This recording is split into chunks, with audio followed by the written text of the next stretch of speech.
Hello, everyone. You can hear me? Yeah? Well, thanks so much to the organizers for inviting me. It's great to meet all of you. First thing I'd like to say is it smells amazing in here.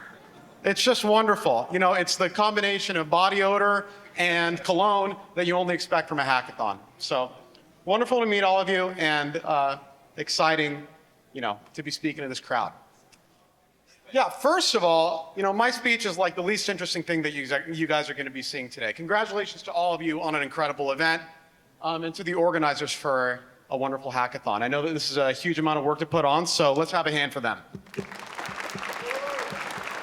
Yeah, really incredible work.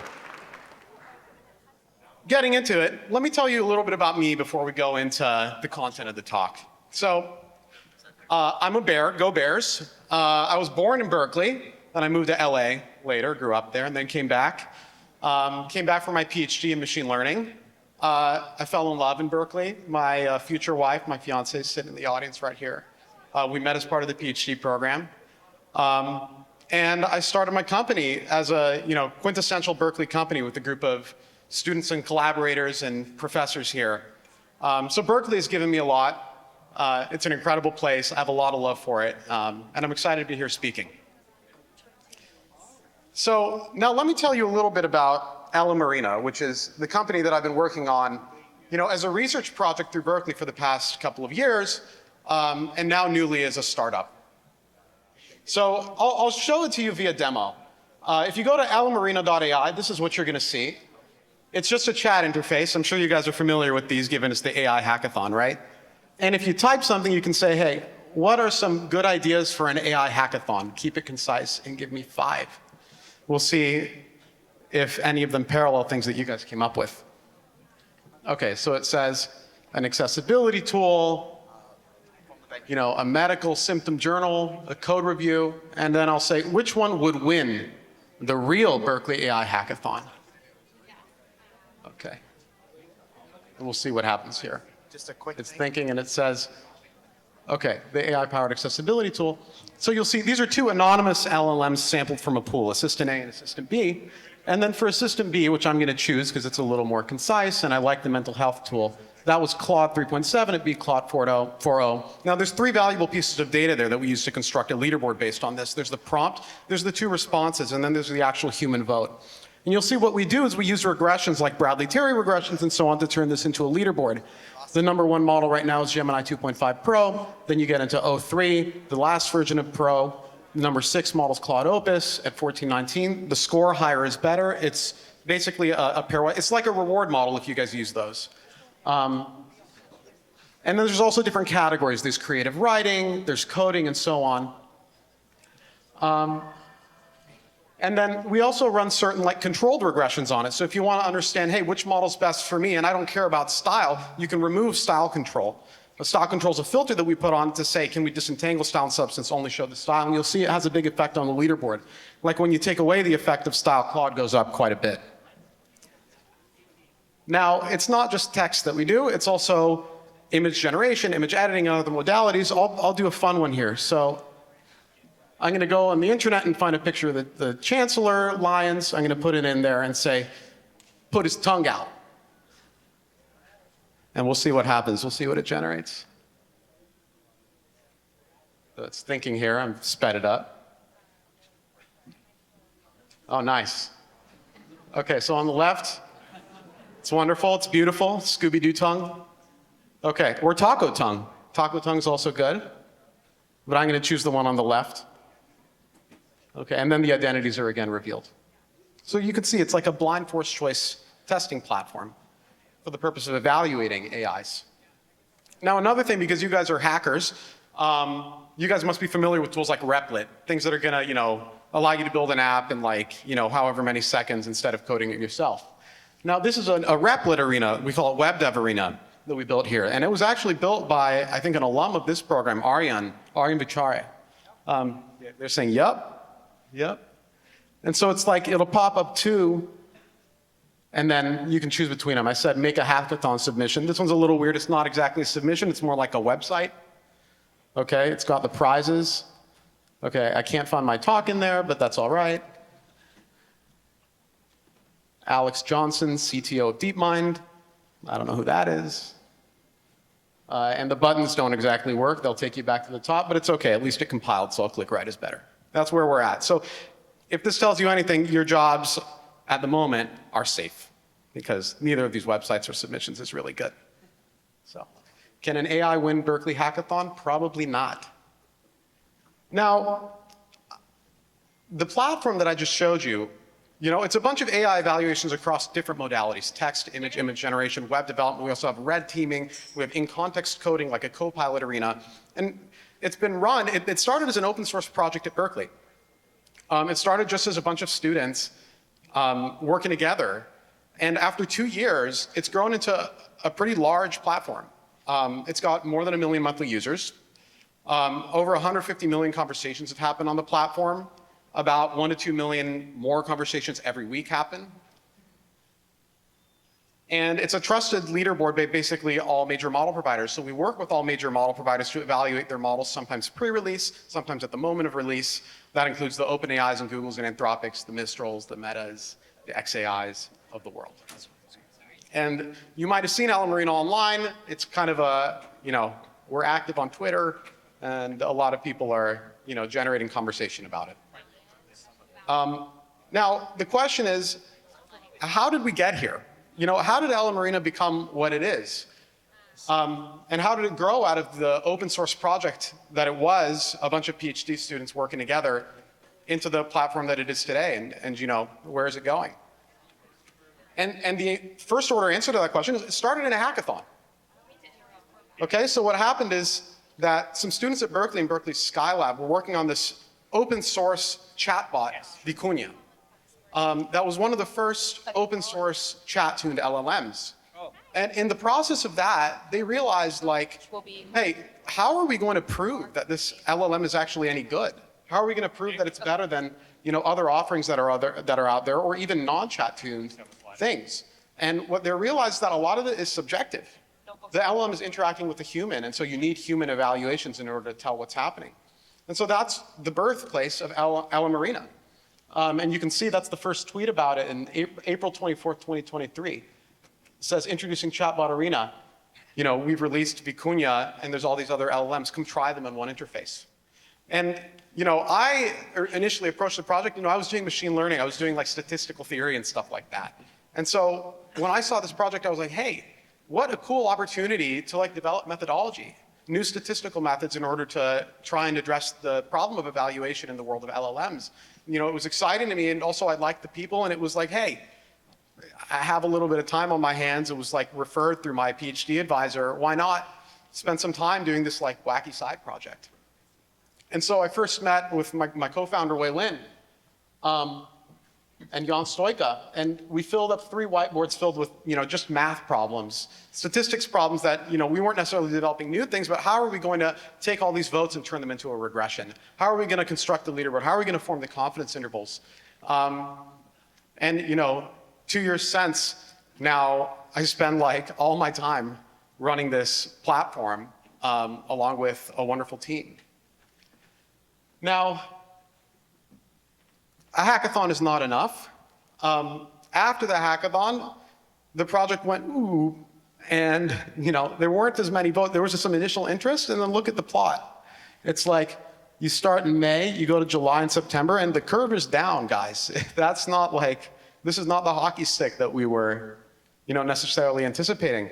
But credit to Wei Lin, he had enormous consistency in making sure that this platform continued developing. At some point in the middle of the summer, he said, hey, I want this to be, I want to work on this full time.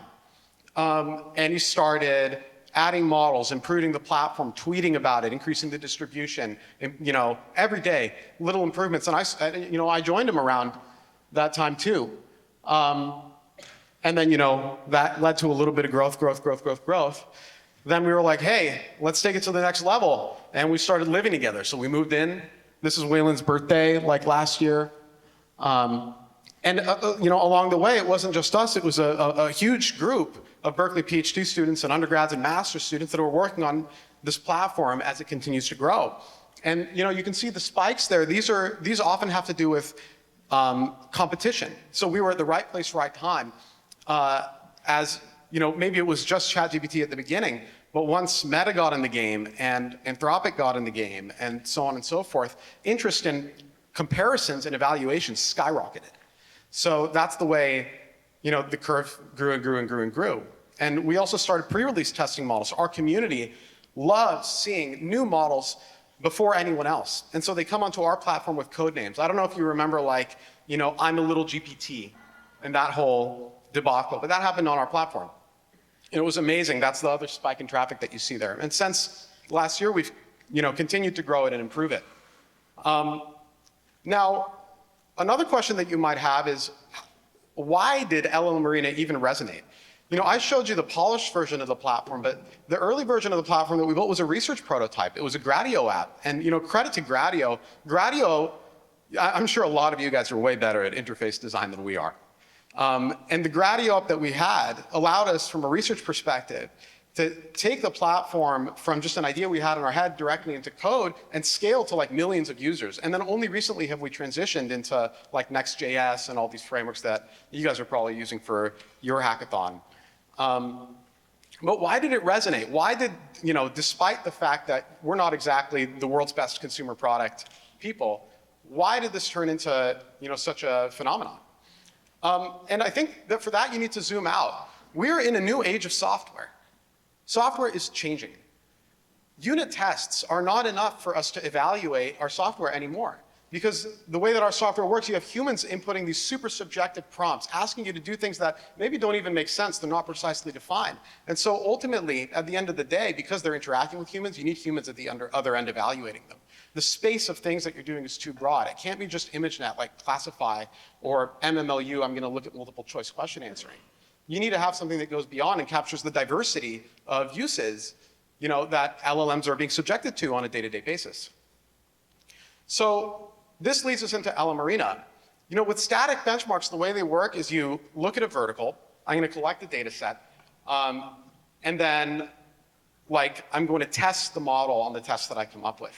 But the issue with there's just differences. Okay, these static benchmarks are useful for evaluating these narrow verticals. But at the end of the day, live benchmarks may also be useful. And in fact, I would say that these are the benchmarks of the future, not just ours, but many. So what are the ways that they differ? Static benchmarks, for example, lend themselves to overfitting. If you create one test and you test the LM over and over and over again on the same test, what ends up happening is it memorizes the answers, and then the test doesn't become a good, a good judge of whether or not the LM is good at the underlying task distribution. Live benchmarks, though, like LMArena, are different. We have millions of people coming to the platform giving fresh prompts all the time. And because the data is fresh, that guards against this overfitting, because you're constantly getting new questions from the distribution of test questions that you're supposed to be good at. Now, another issue with static benchmarks that we're starting to see is contamination risk. As soon as you as soon as you create a static benchmark, you publish it on the internet, chances are that because the LLMs are trained on the whole internet, that somebody's seeing it and training on it. But with live benchmarks that are created via people like us going to the website and asking whatever questions on our mind, there's no contamination based on those, right? Because the questions are always new. Now, one benefit of static benchmarks is that they're targeted, whereas live benchmarks are organic, right? You're getting whatever people want to ask. It might be something that you're not even interested in, or it might be something that you didn't know that you were interested in, or that somebody else in the world is interested, someone else is not. Static benchmarks also lend themselves well to rubrics, right? People don't come to LMArena to say, I want to, give data. People are coming to LMArena because they love using the best AIs and comparing them and looking at the leaderboard and getting multiple opinions from all the best AIs in the world. So natural usage data often does not lend itself well towards asking people to do things they don't already automatically want to do. And static benchmarks, often they're constructed via paid annotators, whether that's a graduate student that's sitting for days and days labeling images of dogs and cats, or that's somebody that you actually hire to say, hey, you're a radiologist, come in and label images. Live benchmarks are different, though. They're just like random people on the internet. So in other words, this is where we are with the platform today, but there's a number of challenges that we need to resolve for the future. How are we going to take these features of live benchmarks, the fact that they're organic, the fact that they're determined by, just random people on the internet doing whatever they want to do, and turn those into features. And I'm going to dig in a little bit on one of them, which is targeted evaluations. How can we take all this organic data that we have and turn it actually, basically invert the problem of evaluation? Turn it into a problem of, I'm going to go target a task and I'm going to collect, spend a lot of money to collect a data set for it. Instead of doing that, maybe what I want to do is say, hey, go use the LLMs however you want. I'm going to generate a bunch of data from this organic usage, and I'm going to analyze it. I'm going to basically mine it for insights as to which LLMs are good at different parts of the space. And then you start getting into the questions that are really interesting to people like us, developers and scientists, which is how do we create very personalized evaluations that are telling you which model is best for you, which model is best for your use case, for people like me. How are we supposed to answer this question? And it's a tough question. One way that you can ask the question would be to say, you give me a prompt. You give me, I want my hackathon project about, a personal assistant that's going to help me schedule things in my calendar. And then I'm going to tell you which model is best exactly for that use case. But the problem is you might be the first person doing what you're doing. That might be the only time I've ever seen that prompt ever. And so the standard paradigm of regression won't work, because regressions don't work on data points that I've never seen before, right? You need to run empirical risk minimization, you need to calculate, you need to have your loss function, you need to minimize and so on. That's not the way that this is going to work. So it seems like a hard problem. But it turns out that there's a way to solve it. And this is where it's useful to have, Berkeley people on the team that are great scientists. Because what our team has done is we've developed a way of training a large language model to take prompts as input and output leaderboards, even if those prompts have never been seen before. So the idea basically is parameterizing the Bradley-Terry coefficients, these regression coefficients, as a language model. Can we train language models to intrinsically output leaderboards by nature? And the way that it works is basically a creative way of supervising via your loss function. Okay, so the only thing we observe, remember, is pairwise preference data from Chatbot Arena. Left-right votes. Is model A better or is model B better? And what we end up doing is we're saying, hey, let's call the prompt P. Let's put it through an LLM, you'll get theta of P. Theta representing the leaderboard. It's a vector of length M, where M is the number of models in your leaderboard. And then what we're going to do is we're going to supervise it via binary cross entropy in order to try to predict the votes that we see. So if theta P is good, this model, which is like sigmoid of theta P transpose X, that model is going to be good at predicting whether or not you voted left or right. And if the leaderboard is bad, it won't be good. And so the loss function is going to tell you that. Loss function is high when sigmoid of blah, blah, blah does not agree with y. Right? That's how the loss function works. And it turns out that that loss function is differentiable. So you can apply the standard toolkit of deep learning in order to make sure that loss goes down and you're learning leaderboards that are good at predicting. Okay, so what we end up doing is we actually just train a language model end to end, supervise it in order to do this task. And you train it with backprop just as normal, and theta P then becomes a prompt-specific leaderboard. Now, what's interesting about this? Why did I just tell you this technical story? It's because as we're developing these AI apps, there's a lot of interesting and important research questions to do along the way that are really going to change the way that we build our software. So one of the insights that we had while doing this is to say, hey, by doing this, by turning evaluation into a problem of learning instead of a problem of averaging as you would normally think about it, we benefit from scaling laws. We can have scaling laws for evaluations. And that's exactly what you see. If you train, a 500,000 parameter model to do this leaderboard prediction task, it'll do well, it'll do better than the standard regression, but not nearly as well as a 7 billion parameter model, and so on and so on. And the more data you get, the better it gets. So we're benefiting from ever more granular evaluations that are better at telling you which model is best for you in your app via this new scientific methodology that we developed open source at Berkeley. So last thing I'll say, takeaways from this is, this was just a hackathon project at first, and now it's become a real company, right? We have, more than a dozen employees.